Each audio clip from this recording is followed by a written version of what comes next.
Okay, so that's it. New Zealand's come to an end. 2 months back in Auckland where it all began.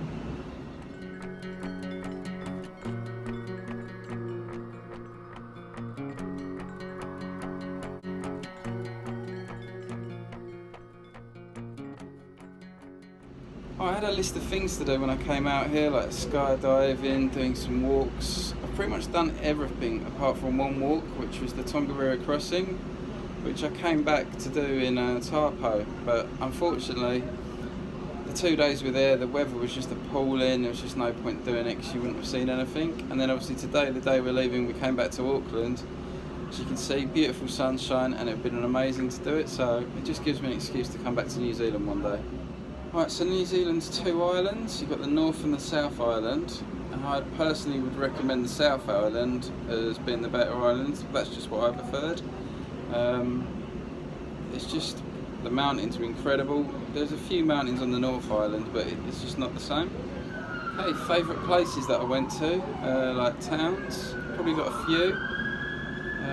Queenstown, obviously, we ended up spending probably a bit too long there. We were there for a week, which kind of like financially ruined us, but it's a complete party town. You just go out every night, have a proper sesh, and then in the day you pay lots of money to jump off things, but it's an amazing place. And then I guess Wanaka as well was my other favourite place, just a real nice beach. Well, it's not actually a beach, it's a lake. And in the winter it's amazing for snowboarding and skiing there, and in the summer you can just hang out on the lake, go out on boats, and it's just a beautiful place to be, really. I could see myself living there if I had the money. Right, so my favourite activity that I've done a lot, but it's definitely going to be blackwater rafting in Waitomi. So you abseil 130 foot down into the ground for this really small hole that I didn't think I was going to fit through.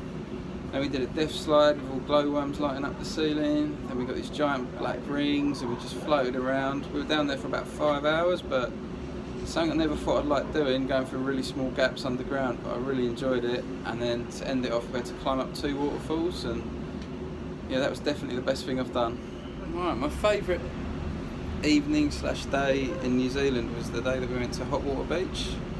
It's quite funny because it was the cheapest thing I've done in New Zealand, because everything's quite expensive over here, but we dug holes on the beach and you get the thermal hot water come up from the volcano, and you just sit in a hot spa. And we were really lucky, there wasn't a cloud in the sky, and it was like 8 o'clock at night, and I've never seen so many stars in my life. I filmed a bit of it in the blog, but I couldn't really film the stars on the GoPro, but that'll be a memory I'll never forget.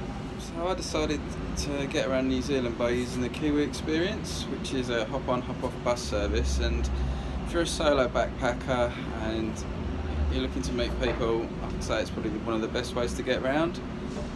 You just literally get picked up, taken somewhere every day, do a great activity, and it's probably the best way to meet people. You meet a lot more people on the bus than you do in hostels.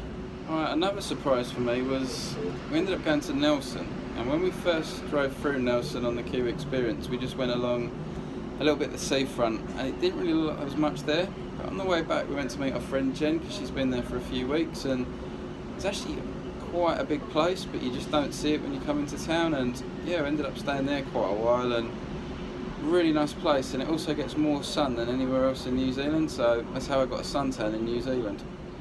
Alright, so I met some amazing people while I've been travelling.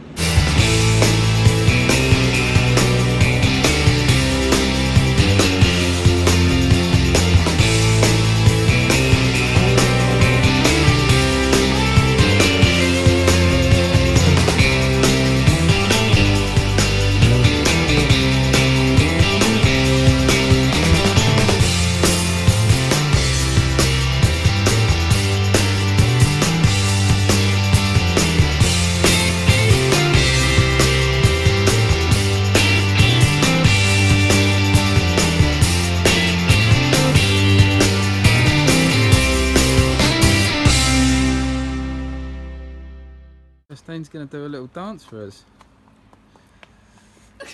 She's working it.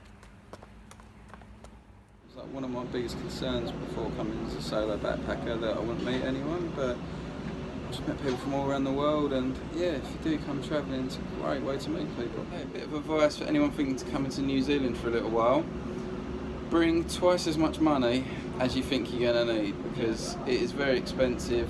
food's crazy out here, like $5 for a cucumber, $10 for a kilo of sweet potatoes, so it's really hard to eat healthy on a budget. But if you want to eat loads of junk food, you're laughing. Domino's pizza, $5. Right, so sad as it is to leave New Zealand, I'm going to Australia for 2 months, so I can't really complain. My life's not that bad. So I'll see you guys in Australia.